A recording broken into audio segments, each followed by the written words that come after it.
Welcome to Life More Wild.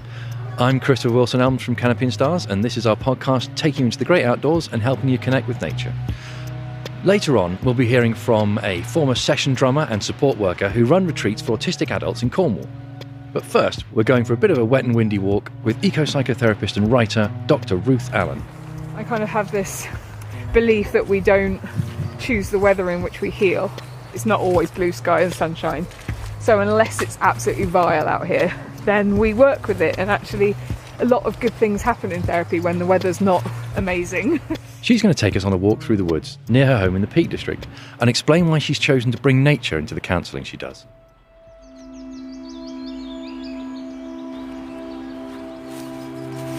This is where I work. I work here with my outdoor weekly clients. It's above Matlock town centre and it's quite exposed. We're at about 1,000 feet here, and it's a kind of a moorland environment, and it's a very different environment to be in compared to like a closed room. We're sort of in the space together, and it's not a space that belongs to either of us. It's a shared public space actually, and there's people around all the time. You know, you wouldn't have someone walking into your therapy session usually, but here you will meet other people, you'll see people with their dogs. So it's a really different feel. It feels more informal. We sort of travel into different areas depending on really what the client fancies. So there's this big central pathway that goes down the middle. It's very accessible, and then it's really over to, you know, whatever we're doing together in the work or whatever the client wants to do, just to explore week in, week out, different routes around it. Part of my work is really observing how people are and what their inclination is and where they are in their bodies and in their mood at any given time. So I'm really tuned into where it seems people want to go, what they're naturally drawn to. And then sometimes I might sort of say, oh, it seems like you're slowing down. Should we go down here? So it's a very sort of intuitive, ever evolving process really, where I don't really need to say, right, what are we doing today then? Or where are we going today? I'm just constantly like observing.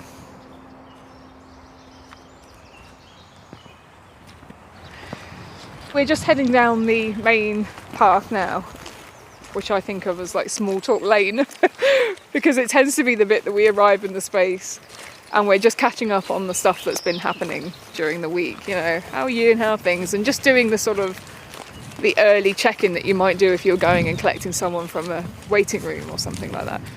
I like those kind of transition moments, but I thought I could perhaps show you where this kind of ant mound is, and maybe take you through to the bottom where the space opens out and you can see bigger views over Matlock, because I think those are really interesting spaces. They're favourites for me. I like the feeling of emerging from a closed space into an open one. And I think that's a very natural human thing. I think a lot of people would probably respond to that, because there's just that moment of like, oh, come out of the tangle and into a bit of a space that perhaps offers a bit more clarity. So yeah, I thought we'd head down there.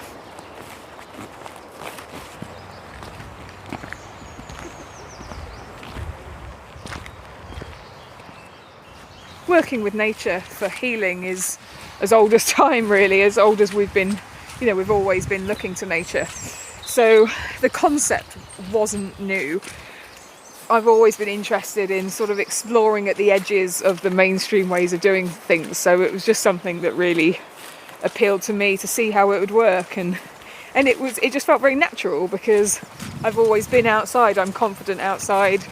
I love being outdoors, and it works for me as a practitioner. So there was a strong thread of, I think this will be good for my clients, but it's also how I want to be. I don't want to sit at a desk all day, or I don't want to sit in a clinical setting all day. It's how I would want to have my therapy.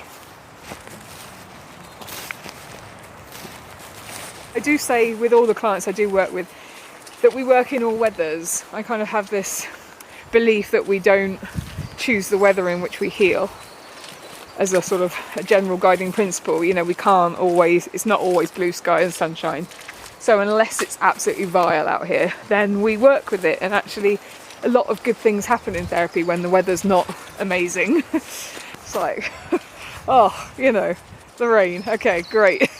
So sometimes there's a sense of release, or a sense of, oh, well, this is just typical, this kind of thing always happens to me. So I just think we have an emotional relationship with the things that are constantly changing, and the weather's an obvious one. And nature is very much in us. We are nature.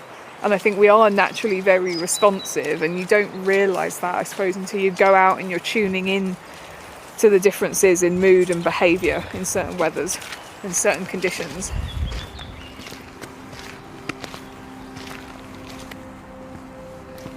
Being in movement is a key part of the way I work. And so people tend to sort of think more creatively when they go outside. And there's a metaphor there, isn't there? People come into therapy, they want healing or they want progress in some area. They feel stuck. They want a change. So being in forward movement is really useful, I think, as an embodied metaphor for the thing that you want to kind of happen in therapy. There's certainly a rhythm that you get into, and certain clients tend to be drawn to different parts, and you notice there are areas where you get to crossroads. So we'll come to one down here, it opens out and you can take various directions, and I find that over and over again we get to the same points and we make choices, and so it almost takes on this rhythm of choice making, and sometimes you end up at the same junctions on the way back, and that's quite interesting because you get a sense of places that become meaningful, and people start to map onto the territory a little bit. So I can tell when a client is drawn to a particular, at the bottom of the site it really opens out, and I can tell that clients will be drawn to certain areas because perhaps they open out and they give a sense of perspective, or that we'll get to these points in the path where there's a choice, and you just sort of start to get a feel for where people want to end up based on where they're at. It's almost like there's an internal mapping of the terrain for whatever's going on at a certain time. And of course people remember areas they've been to where they've maybe talked about things that they're not really comfortable with or they don't like anymore. And that's an interesting one, because there might be some areas we visit and you have a big conversation and you never visit again because they don't want to go back there. I'll be curious about that. I'll be curious about, why is it that since last summer we haven't been back to that area,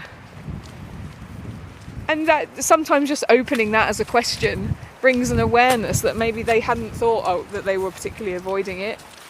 There's a lot that just spontaneously arises, and you start to build a sense of people's patterns and their ways of thinking and their ways of moving. I love movement. I love working with movement and just watching how people sort of stop and start, and where they pick up speed and when they slow down. And I think that tells you a lot about where their confidence is, their sense of agency and autonomy. So I'm always trying to hand that over to them. And sometimes we will walk quite quietly and just be thinking and seeing what arises. So it's really nice for that. It's a lower pressure way of being quiet. If you're sat in a room with someone and everyone goes quiet, you can feel the pressure to fill the space. Whereas out here you've got bird song, you've got the sound of the wind, you've got the creaking in the trees. There's less eye contact when we're walking side by side. There's a natural sense that sometimes we're kind of half looking. We're always in each other's peripheral vision. But there are parts in the site where we go onto single track walkways, and so someone's going to be in front and someone's going to be behind. So there's certain types of therapy where we know eye contact is really important. And there's a lot made about eye contact. But when you're working with trauma particularly, eye contact isn't always what people want. It can be too overbearing, it can be overwhelming. And so I think it really lowers the pressure for people. And I know that I find unbroken eye contact very difficult, and that's to do with how I have sort of grown up in the world. So I find there's too much of an intensity of attention. So I really like the variety of being with people in the space. It's not as intense, I don't think. And some people won't love that because they'll want that intensity in therapy.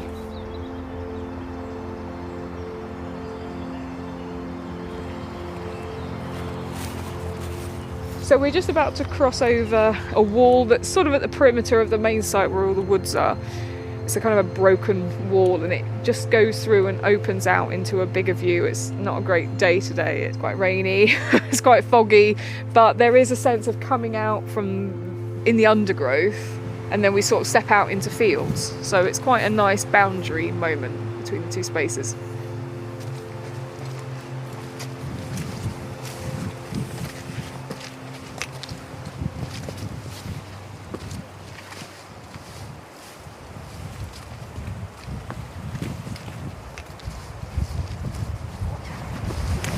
So you can see it sort of opens up here, fields, and we've got Ryber Castle up ahead. And it's just a really nice, it's big sky, back out into big sky. There's a sort of sense of breathing in, and like, it's a change, isn't it? You come out and like you can feel the wind now. We're getting sort of hit by the elements a bit more. It's a change, and that's the thing to observe. It's going to have different meanings for different people, and maybe no meanings at all. But it is a change. It's a really lovely view. I feel very lucky to work here, and we have a bit of height above it, and I like that. I'm a mountain person. I think everyone has their terrain, they have their environment, and this isn't mountains, it's rolling hills, it's Derbyshire, it's the sort of Derbyshire Dales, but there's a sense of perspective of being slightly above here and then having that sort of looking down through the valley. And for me, that's important for me. I feel good being out here. When I'm out here working, I feel good. And I think that's important. That probably sounds selfish, but I think if I'm going to be out here and this is my work, I want to feel good while I'm out here too. That's kind of important. And then something in me can rest. And then if something in me can rest, all of me is available to my client in a way that maybe it wouldn't be if I was in a white boxed room 8 hours a day. So it's lovely. Some people want to take a photo. Some people don't notice it. They're so in what they're in that they don't notice the view and they head down. And that's something to notice as well. Some people are not having any sort of visual connection to the landscape. They're just pounding the trail. We're just walking around and they're not looking. But that can tell you something about the person, where they're at in their lives, can't it? If I know that if I'm walking through somewhere and I'm not paying it really any attention, I'm quite involved in my head at that point. I'm probably really busy with something and I'm probably not in the best of places, or in the very least I'm just very focused. And so that's telling you something about what it's like to be them in that moment.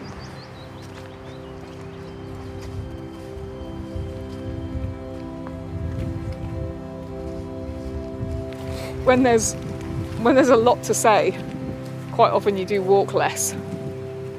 Sessions tend to be quite slow. Therapy sessions are not at normal walking pace. We're walking quite slowly now. And this might be the pace we take in therapy. It might be faster than this, but the pace may change. If someone's getting exercise about something and they're getting wound up and they're having more of a body response than they are a cognitive one, we might be tearing through and walking. Sometimes I'll look at my steps in a day and there'll be quite a lot. And sometimes I'll be like, how have we hardly gone anywhere? If I see somebody's noticed something, I'll usually just comment on that. I'll just sort of say, oh, you've stopped. And a lot of the time this sounds really procedural. It's like, oh, you've stopped. You're just reflecting back for them in a conscious way what they've done. So it's not like, do you want to go there? Do you? Shall we? It's just like, oh, you've stopped. And then you hold that and then they'll be, yeah, I saw something, or, oh, it'd be quite nice to go in there, wouldn't it? Okay, let's go in. So usually it's just a process of, it's kind of embodied relational mindfulness. It's just observing what's happening, repeating it back, creating that pause for them to think, yeah, is there meaning in this? No, there's not, let's carry on. I just saw a squirrel or something. But there's a giant ant sort of mound. You get a lot of wood ants in here. It's quite wood anty. And there's a big pile, and we so often stop at that. It's a classic stop point, is watching ants busy doing their thing. I think we love that. And so there are obvious things like that here, sort of dead animals or birds or a particular bird song that become really like, oh yeah, well, we're not going to not stop and look at that. And so then we might be curious about, I'll sort of say, oh, you're drawn to that. Again, it's just reflecting back. You seem to be drawn to that, and I don't want to feed like, oh, you seem really drawn to that because and then layer on an interpretation. It's just drawing attention to what's happening moment by moment throughout a session, so that the client's thinking, yeah, I was, or I'm not. Something's constantly happening here that wouldn't happen in a room, really. Anything can happen, and it's all material. And you get a sense of what to not ask about and what's just a human mind looking and taking things in, and the length of time that maybe someone's looking, you think, oh, this is meaningful. Let's look at that.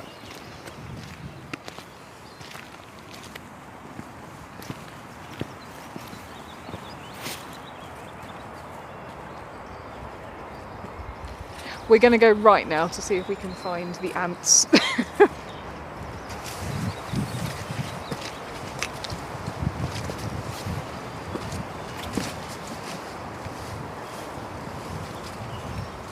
They're not out today. This is usually a bit of a bigger pile, but maybe it has been lashed with rain up here recently. But they're usually all over the place here and really busy in the tree there, and they're quite often coming along the path, and this is usually sort of more up to here. Looks like I can just see one. Oh no, there's not. There are more. They're quite well camouflaged, aren't they? But yeah, usually this is a real busy spot for the ants.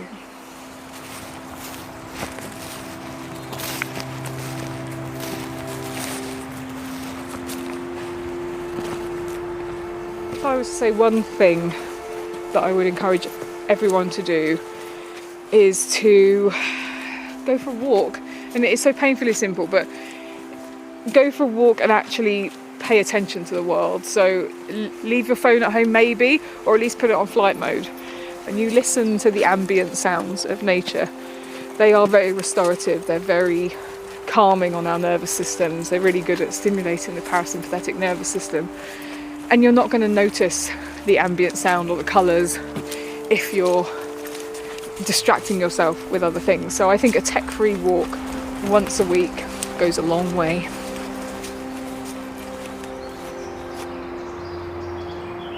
Ruth Allen, taking us on a wellbeing walk on the edge of the Peak District. While getting a bit of nature into your life is good for everyone, one Cornwall-based couple thought that for people with autism, it could be completely transformational. Support worker Natalie and former professional drummer Geoff run the social enterprise Wilderme, where 6 geodomes on a sweep of Cornish hillside are used for activity retreats for adults with autism. Where are you? What does your land look like? What's the setup? Sort of paint the picture. So Wilderme is a social enterprise that offers sort of wellbeing, creative arts and nature-based retreats for autistic adults. We also offer affordable breaks for families with autistic children. We are based in Kingsand, Corsand, on the Rain Peninsula, which is just across the water from Plymouth in southeast Cornwall. And the views are spectacular. The land's amazing.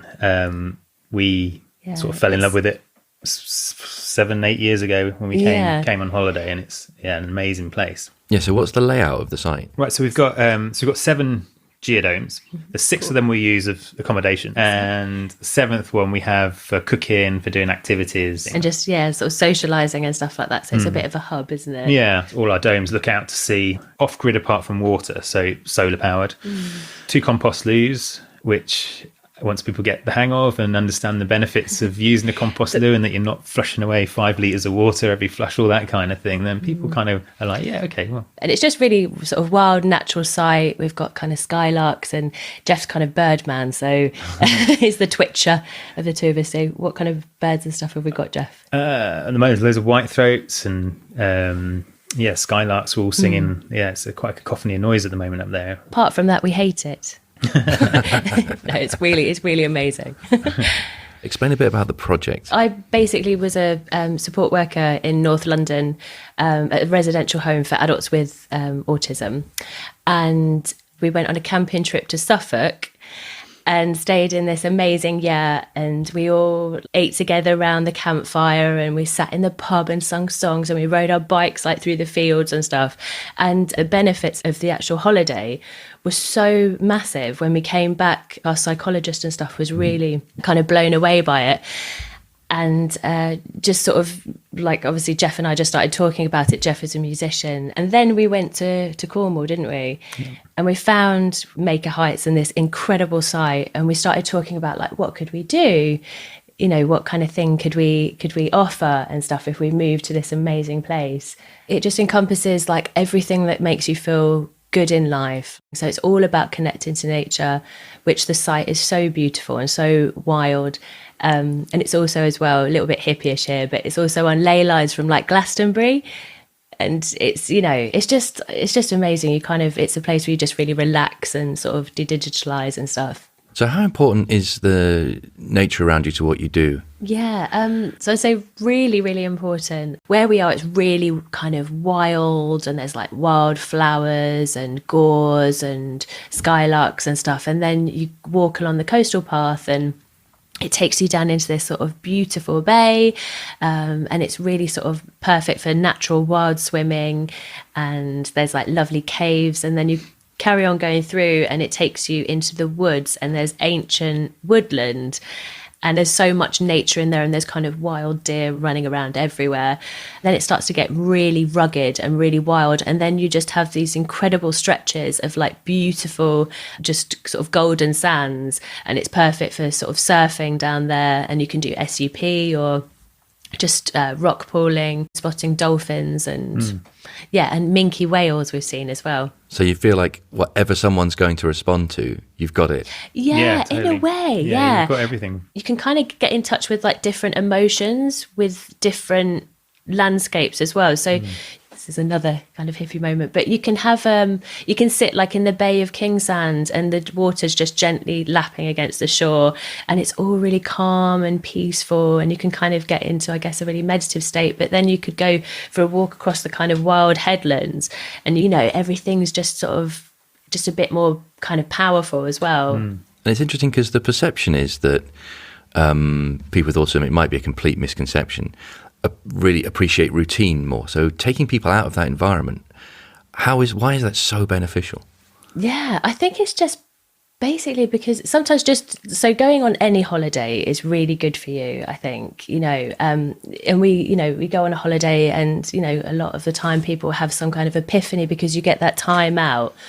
But if you then put yourself into nature, and you're in like a tent, or you're in a geodome like we have, you're just a step away from nature. So we have one guest in particular who regularly doesn't sleep very well at all, has anxiety outbursts even during the nights. It's a regular thing.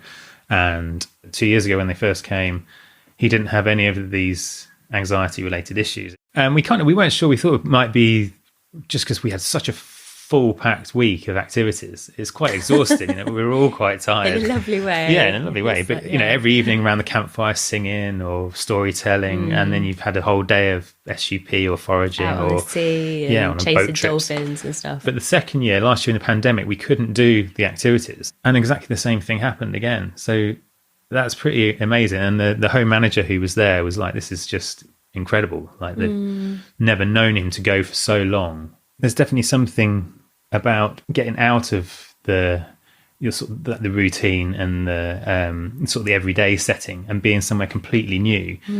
And we've had guests that have taken on experiences or tried out things that they would never do in their home. You know, we've had guests that sleep much longer than they ever do at home. Everyone sleeps everyone so well, don't they? Yeah, you know, like 12 That's hours great. sleeping, 12 hours.